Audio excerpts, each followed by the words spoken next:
আসসালামু আলাইকুম ওরহমতুল্লাহ। ফ্রেশার ফার্মের নতুন ভিডিওতে আপনাদেরকে স্বাগতম। সকাল সকাল আমরা একটা খামার ভিজিটে এসেছি। চলুন এবার আমরা খামারের ভেতরটা দেখে আসি। ভেতরে দেখতে পাচ্ছেন অনেকগুলো গরু। এই গরুগুলো কুরবানির জন্য রেডি করা হচ্ছে। ধারাবাহিকভাবে গরু ওঠাতে ওঠাতে বর্তমানে 30টির মতো গরু এখানে রয়েছে। তবে এই শেডের মধ্যে রয়েছে মোট 10টি গরু, আরেকটি শেডে রয়েছে আরও বাকিগুলো গরু। তো আমরা এখানে ভিজিটে এসেছি মূলত এনাদের কাছ থেকে কিছু অভিজ্ঞতা নিতে। এই অভিজ্ঞতাকে কাজে লাগিয়ে আমরা আমাদের খামারকে আরও উন্নত এবং আরও প্রফিটেবল করার চেষ্টা করব ইনশাআল্লাহ।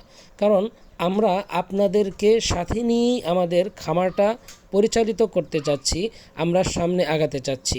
আমরা আপনাদের কাছ থেকে ইনভেস্ট নিব, তবে আমরা আরেকটু অপেক্ষা করব।